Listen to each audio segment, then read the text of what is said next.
Michigan has contributed its share of musical talent from singers, songwriters, and publishers.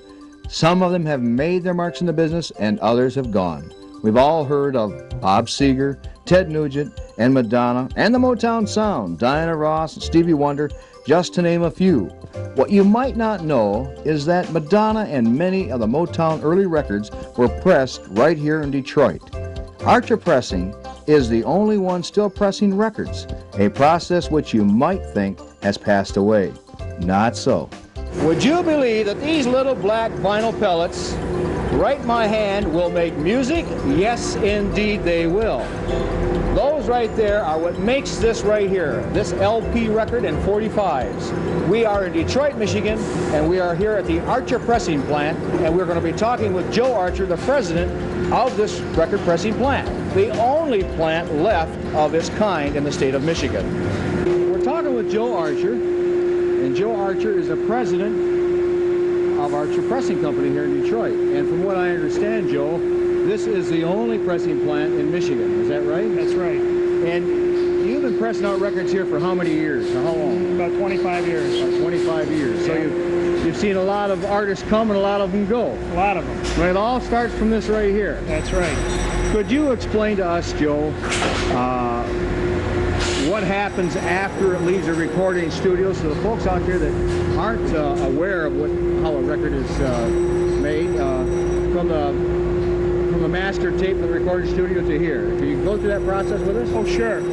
Basically, you start with the master tape, and from the master tape we go to what's called a lacquer, and a lacquer is an actual cut. When they talk about cutting a record, that's what they mean. They actually cut a lacquer. And then from the lacquer, we go to what they call a mother, which is got the grooves in the opposite position, okay? And then from the mother, they go to a stamper. And the stamper is what goes in the press. And the press presses out the record. Okay. But we from this. From this Right. Vinyl. Right. From these vinyl pellets to your LP. Right. Now, after the LP, then what's this right here? Can you explain to Okay. us what happens here? This is what's left off when you trim the record. There's a cut that it falls into the barrel. Now, what we do is we regrind this. Okay. And then we reuse it. Okay. Yeah. And records you can reuse the plastic in records.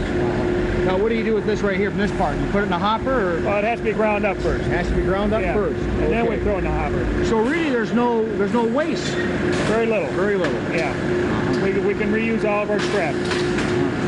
And what we normally do is we just mix it with the pure vinyl that we have with the regrind, and it makes perfect records.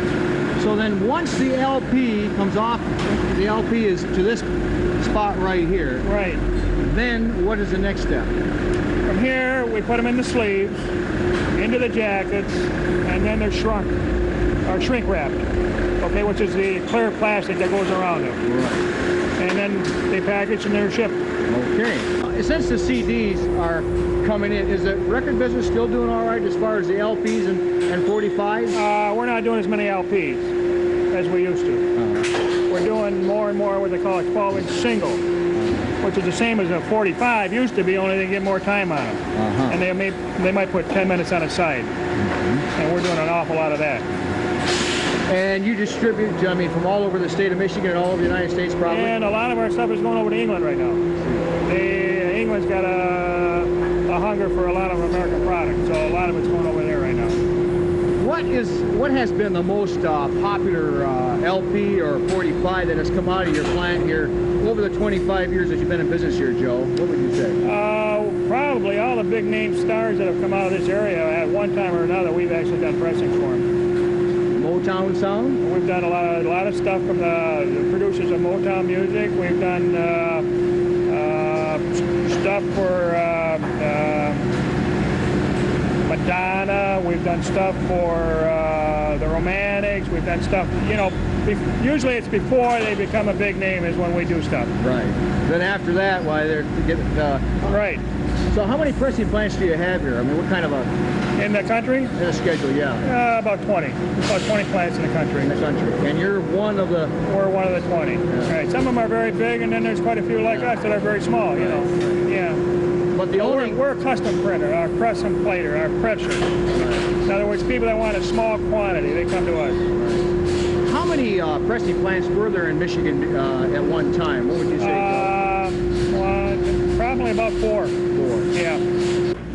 Where do you see the company going from here, Joe, at this point right now, with the music, the way it is changing from month to month, year to year? What do you see in the future here? I think vinyl's going to be here for a very long time because people still like it. Yeah. They do. And there's certain people that like certain types of music, and they'd rather have them on a record, and then there's other people that'd rather have them on a tape. So I think it's just going to be spread around a little thinner.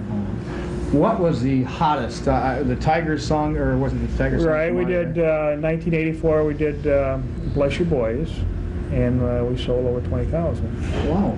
Well, Joe, thanks for showing us through your plant here at Archer Records. Right. And for all the record producers, all the record companies that's out there, and all these gentlemen that are thinking about singing, we do have a Yes Made in Michigan product, and that is right here in Detroit, Michigan. It is Archer Pressing. And Joe, thanks so much for being part of Michigan Magazine. Thank you.